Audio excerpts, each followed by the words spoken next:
Hello everyone, सभी का स्वागत है हमारा चैनल चांदनी का लोकगीत में। तो गाइस, आज मैं एक बहुत ही पारंपरिक सोहर सुनाने जा रही हूँ, सोहर गीत। तो आप लोग सुनिए, कैसा लगा कमेंट जरूर कीजिएगा। और मेरे चैनल पे आप नए हैं तो सब्सक्राइब कीजिए, और फेसबुक पे देख रहे हैं तो पेज को फॉलो कीजिए।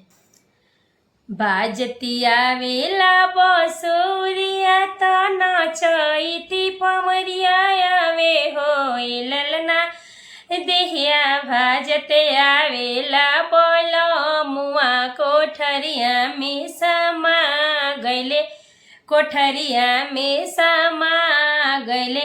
ए धनिया अब तोहर दिनवानी आइले, हम आमा किली आवन जैब, हम आमा किली आवन जैब।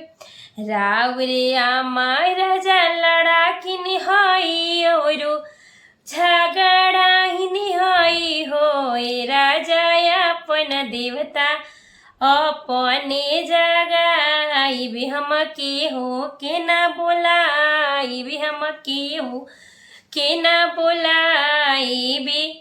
बाजतिया वेला बसुरिया तो नचैती पमरिया आवे हो ए ललना देहिया भाजते आवेला बोलो मुआ कोठरिया में सा माँ गैले, कोठरिया में समा गैले।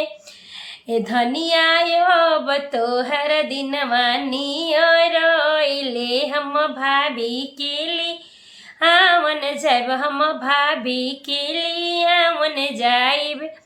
राउर भाभी राजा लड़ा किनी हई औरु झगड़ा हिनी हई होए, राजा अपन मेवाय अपने बा नाइब, हम केहू के ना बोलाइब, हम केहू के ना बोलाइब। बाजतिया वेला बसुरिया तो नचैती पमरिया आवे हो ए ललना देहिया भाजते आवेला बोलो मुआ, हम दीदी केली आवन जैब, हम दीदी केली आवन जाइब।